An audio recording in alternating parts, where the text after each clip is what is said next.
घड़ी की टिक टिक को मामूली मत समझो, जिंदगी के दरख्त पर ये कुल्हाड़ी के वार हैं। अस्सलामु अलैकुम, आप 72 के साथ मैं हूं आपका होस्ट अरसलान महमूद।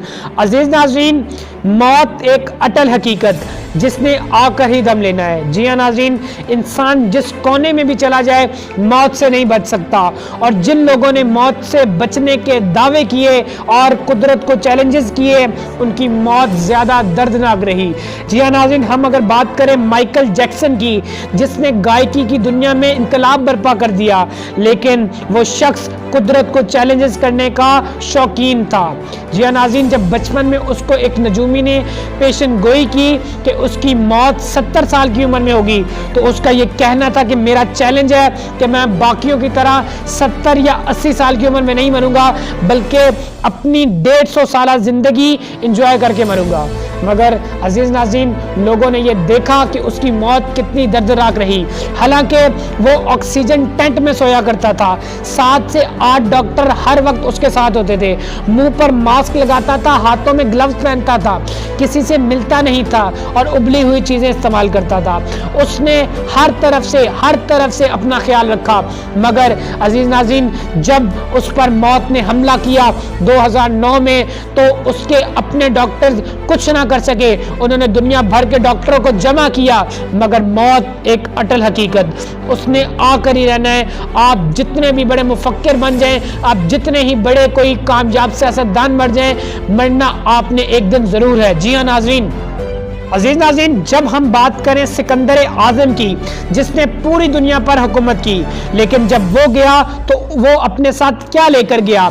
अजीज नाज़रीन, जब सिकंदर आज़म का आखिरी वक्त करीब आया तो उसने अपने अजीज़ो अकरबा को कहा कि मेरे दोनों हाथ कफन से बाहर रखना। उन्होंने पूछा ऐसा क्यों कह रहे हो?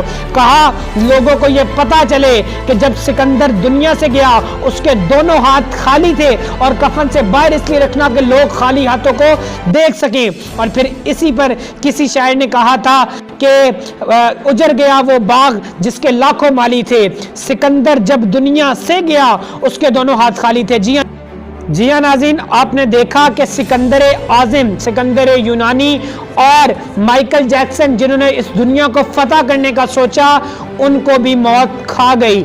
और इस पर किसी शायर ने कितने खूबसूरत अंदाज में कहा, हुए नामवर बेनिशा कैसे कैसे, ज़मीं खा गई आसमां कैसे कैसे।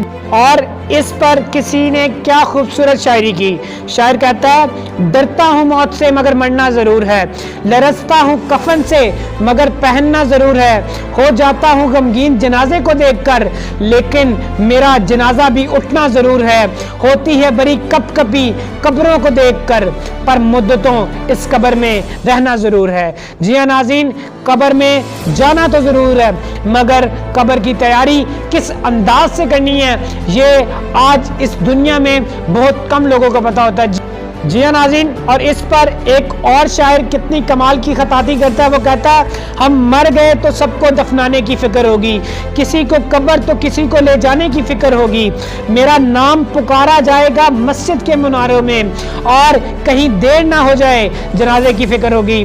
पहले रोते थे मेरे मरने के अफसोस में, हम चले गए तो उनको खाने की फिक्र होगी, जो ही शाम होगी परेशानी बढ़ जाएगी, कितने मेहमान आ गए सुलाने की फिक्र होगी, फीके चावल बनाएंगे गोश्त बनाएंगे, सबको बिरादरी में इज्जत बनाने की फिक्र होगी। जी हाँ नाज़रीन, और अगर साइंटिफिकली बात की जाए तो साइंस ये कहती है 3 दिन बाद नाखून गिरने लगते हैं, 4 दिन बाद बाल झड़ने लगते हैं, 5 दिन बाद दिमाग पिघल जाता है, और 6ठे दिन पेट पिघल कर मुंह और आज़ादे मखसूसा से बाहर निकल जाता है। जी हाँ नाज़रीन, तो फिर मुझे बताइए, ये गुरूर, ये लालच और ये हर्ष और ये दौलत जमा करने का जो हिर्स है, ये किस चीज़ के लिए है?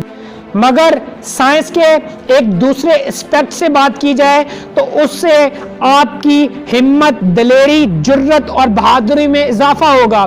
साइंस दूसरे एस्पेक्ट से क्या कहती है? साइंस ये कहती है कि इस्लाम में शहीद का जिस्म नहीं गलता, پہلے سائنس نہیں مانتی تھی، مگر اب سائنس کیا کہتی ہے؟ سائنس کہتی ہے، اسلام کہتا ہے شہید زندہ ہے، شہید کا جسم گلتا نہیں ہے۔ تو اس سائنس نے ریسرچ کی تو سائنٹیفکلی یہ پروو ہوا کہ شہید کا جسم زندہ ہے، مگر کیسے؟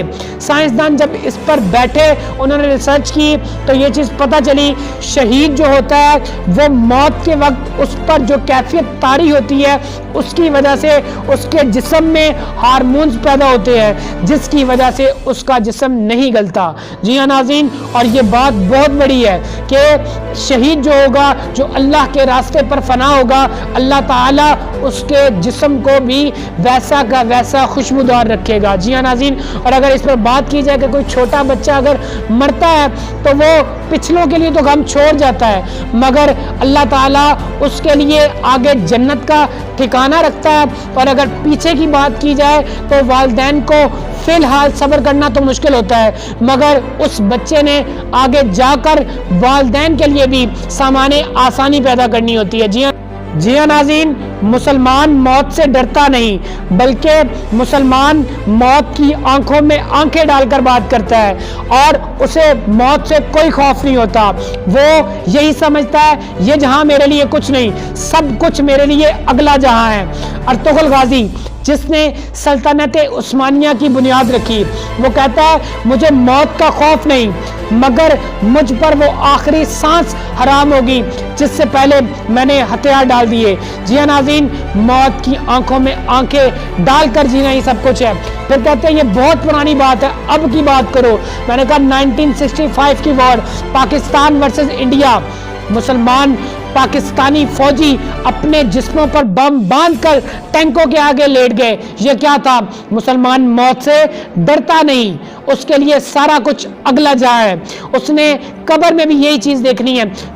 پھر کہتے ہیں یہ بہت پرانا ہو چکا، ابھی ریسنٹلی اگر کچھ ہوا ہے تو وہ بتاؤ۔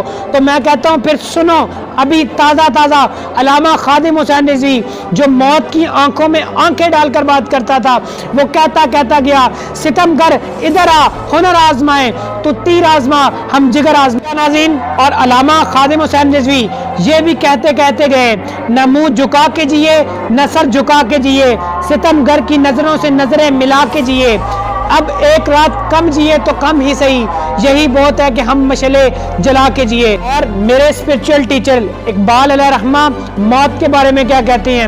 اقبال کہتا ہے نظر اللہ پہ رکھتا ہے مسلمان غیور، موت کیا شے ہے فقط عالم مانی کا سفر۔ اور پھر اقبال کہتا ہے جس موت کا پوشیدہ تقاضا ہے قیامت، اس موت کے پھندے میں گرفتار نہیں میں۔